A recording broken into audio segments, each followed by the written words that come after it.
Επιστροφή στο φαν, παρέα με τα γκούτις και όπως σας έλεγα λοιπόν, έχουμε εδώ τον Λευτέρη Κεφαλά. Γεια σου Λευτέρη, καλώς ήρθες. Ήθελα να το κάνω πάντα αυτό. Από πάντα, από όταν ήμουν τόση, γιατί να τα λέμε αυτά.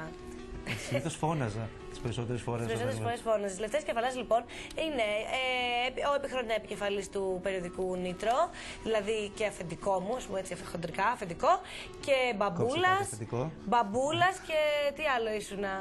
Και μέντορας, Μέντορ και μπαμπούλας μαζί. Μετά βέβαια χώρισαν οι δρόμοι μας και τα τσανάκια μας και όλα αυτά. Αλλά ξανασυναντήθηκαν οι δρόμοι μας. Ξανασυναντήθηκαν μέσω ΜΑΤ. Είσαι λοιπόν τώρα διευθυντής του Free, του περιοδικού. Του καινούριου Free. Που το αναλάβαμε μια ομάδα από το Σεπτέμβριο.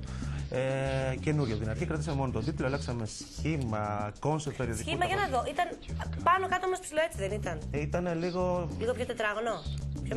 Πιο μικρό, Ναι. Αυτό λέγεται travel size. Όχι, γιατί δεν μου άρεσε πριν το Free και δεν το έπαιρνα. Ήταν μικρούλικο. Α, μάλιστα. Και είχε τους μπαμπουίνους. Και για πες. Όχι, δεν το λέω με μορφή. Είχε κάτι καμένα θέματα. Και εντάξει, αποφασίσαμε να το κάνουμε λίγο πιο περιοδικό του κόσμου τούτου. Ναι. Δηλαδή ένα 20-something targeted περιοδικό που αφορά τους 20-something, αγόρια κορίτσια, τα οποία τι ενδιαφέρει. Και είναι 30 κάτι, γιατί? Ναι, ανοιχτή είναι η ψαλίδα. Αλλά ρε, τι τους ενδιαφέρει? Τους ενδιαφέρει τι θα βάλουν, πού θα βγουν, μουσική θα ακούσουν, γενικώς τι παίζει τριγύρω και να έχουν ένα πραγματάκι στο μυαλό τους παραπέρα, να το παίξουν ακόμη και έξυπνοι στην ίδια τους παρέα. Δεν είναι κακό, ούτε είναι ντροπή, είναι και ανθρώπινο. Να λέμε αυτά. Να είναι ενημερωμένο. Ανθρώπινη ανάγκη να είσαι ενημερωμένο και να μπορεί να σταθεί σε μια κουβέντα και να πει ότι έχει καταλάβει και 5 πράγματα και ότι συμβαίνει πιο έξω. Βλέπω όμω, ωστόσο, έχετε μερικές φορές και θέματα. Ας πούμε, σε αυτό εδώ είναι, δεν θυμάμαι. Έγκλημα στον Αμαζόνιο και. Που είναι ο Σωτήρης ο Δανέζης, που είναι στην εμπόλεμη ζώνη στο Μέγκα, ο οποίος είναι αποκλειστικός μας συνεργάτης, είναι μεγάλο credit για το περιοδικό και κάνει όλα αυτά τις αποστολές που κάνει. Βγάζει πάντα παράπλευρα θέματα αποκλειστικά και μόνο για μας.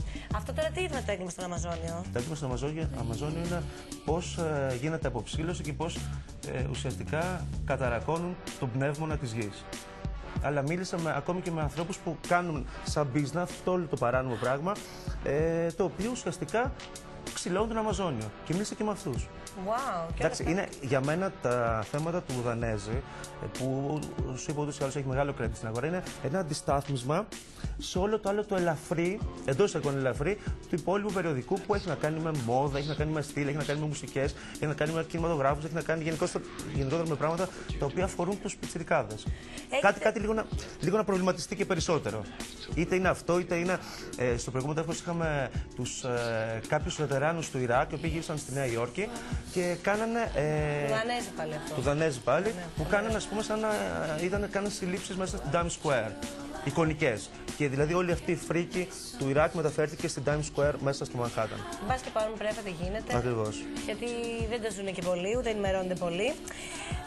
Έχω λοιπόν να παρατηρήσω, καθότι όπως ξέρεις, εκεί έχουμε εγώ και σου ατσάω στα γραφεία σας, ότι έχετε μαζευτεί εκεί ένα team. Είμαι της γειτονιάς γι' αυτό.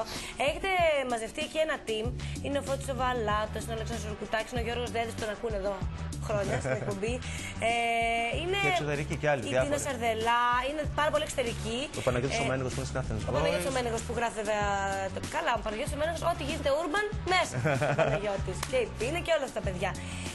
Είναι η Στέλλα, καλησπέρα του εδώ, η Στρέλα όπως τη λέμε εμείς εδώ στο ΜΑΤ. Και εσείς έτσι νομίζω ότι λέτε. Ναι. Πώς λες ότι μπήκαν στη Στρέλα.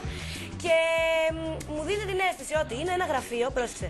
Και έχετε φύγει έτσι πιστόλα από τα γραφεία και κυνηγάτε. Ποιο καινούριο συγκρότημα βγήκε, ποιο καινούριο single συζητάνε στο παγκάκι έξω από το HMV στο Λονδίνο.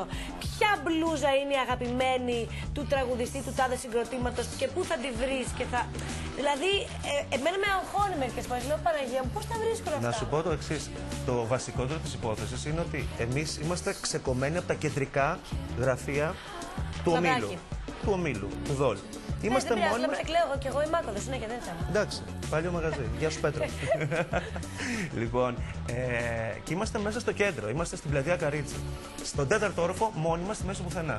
Είμαστε μέσα στο κέντρο της πόλης, που ανά πάσα στιγμή αυτό είναι καλό και κακό. Γιατί μερικές φορές βγαίνουμε, κυκλοφορούμε συνέχεια και δεν μαζευόμαστε να δουλέψουμε. Αλλά από την άλλη, όλο αυτό σε κάνει λίγο να νιώθεις. Τώρα είναι λίγο ουτοπικό και λίγο τραβηγμένο. Αλλά πώς θα ήταν ένα περιοδικό στο Λονδίνο που θα ήταν στο Σόχο? Ναι. Ακριβώς. Κάπως έτσι, λίγο παραπλεύρος ξόφαλτσα το παίρνουμε κι εμείς και νιώθουμε λίγο έτσι. Αλλά είναι πάρα πολύ ωραίο διότι όλη την ημέρα ακούς δυνατά μουσικές μέσα στο περιοδικό. Δεν ενοχλείται κανένας. Δεν λέμε αυτό. Κόρνες δεν είναι τόσο πολύ, τα δίνουν λίγο παραπάνω.